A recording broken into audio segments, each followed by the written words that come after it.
1 जून 2006 ते डिसेंबर 2013 या काळात धरणे आणि शेतीपूरक विविध प्रकल्पांसाठी जमिनी दिलेल्या शेतकऱ्यांना प्रति हेक्टर 5 लाख रुपयांचे सानुग्रह अनुदान देण्याचा निर्णय राज्य शासनाने घेतला होता।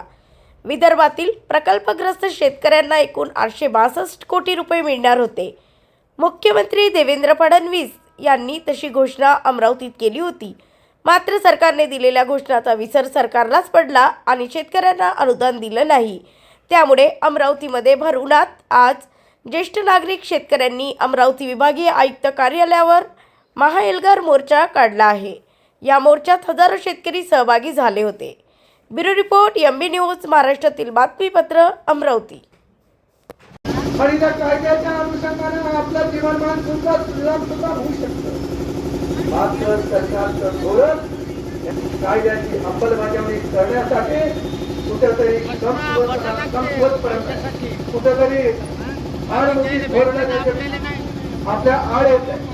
आणि आमचा म्हणणं एकच आहे, प्रकल्पग्रस्तांनी जर तुम्हाला जमिनी दिल्या तर कायद्याच्या तरतुदी आहे त्याला न्याय देण्याचा आजचा जो मोर्चा आहे महाएल्गार मोर्चा प्रकल्पग्रस्तांच्या ज्या समस्या आहे, ज्या माननीय राज्याचे मुख्यमंत्री देवेंद्रजी फडणवीस साहेबांनी आम्हाला आश्वासित केलं होतं, त्या संदर्भातला निर्णय घेण्यासंदर्भात त्यांनी आश्वासन दिलं होतं, त्या आश्वासनाची पूर्तता आजपर्यंत झाला नाही।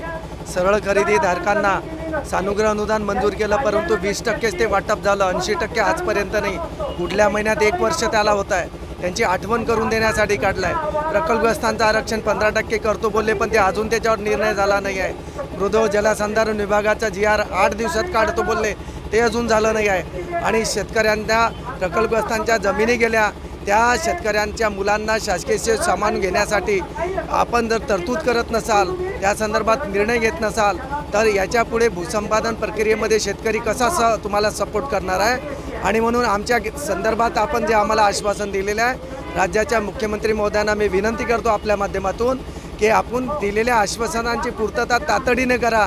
प्रकल्पग्रस्तांच्या शिष्टमंडळांसोबत चर्चा करून आपण त्या चर्चेमध्ये एक निर्णय घ्या आणि या प्रकल्पग्रस्तांना न्याय द्या।